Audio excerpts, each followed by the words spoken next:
Phil Segura, kung ikaw talaga ay maalam sa kasulatan, dapat alam mo na ang Roman Catholic Church ang tunay na Church of God na siya nga ring Church of Christ na iisa lang na siyang ikinulog ng Diyos at o ni Jesus sa mga Romano pangunahin ng Europe, the descendants of Esau, na siyang diniklara ni Pedro at ni Paul ayon nga sa kalooban ng Diyos at o ni Jesus. At kung tunay kang maalam sa kasulatan, dapat wala ka sa religion na tatag ng tao o di ka dapat nagtatag ng sarili niyong religion. Dahil ang tinatatagan lang ng religion ay idols o mga Diyos-dayosan, insulto yan sa Diyos na tatagan siya ng religion niya, dahil kung sino ang Diyos na sasambahin ay siya rin tatatag ng pagsamba sa Kanya. Kaya nga si Jesus nagtatag ng church o religion na upang sambahin siya dahil siya rin ang nag-iisang Diyos na personal na sama sa presensya sa mga lalang niya magpakailanman, ayon mismo sa sinabi ni Jesus, "What God had opened nothing can shut."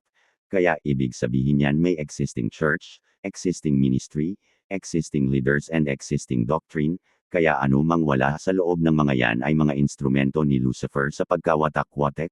Dapat hinanap nyo ang mga yan, dali lang naman. Ano ba ang ministry na may everlasting covenant para mga siwa ng Church of God? O ang nagpatuloy ng Apostolic Acts? O kanino dineklara ni Peter at Paul ang pangangasiwa ng Church of God na siya ring Church of Christ?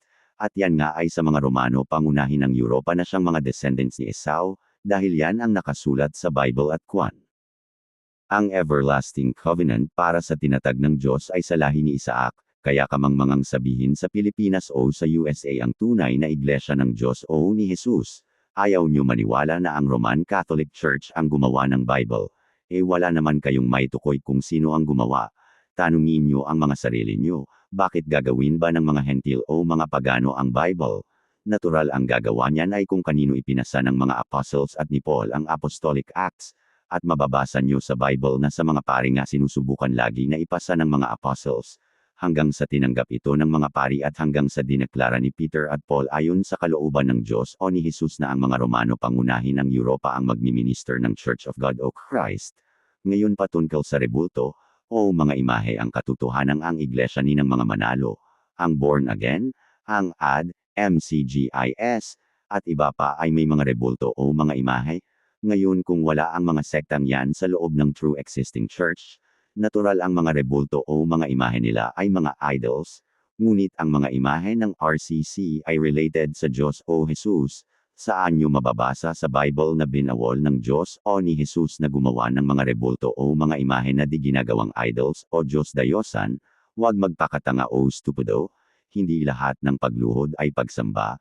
Kahit sa Old Testament at New Testament ay may pagluhod sa mga may kaugnayan sa Diyos. Napakarami akong versikulo bilang patutunyan.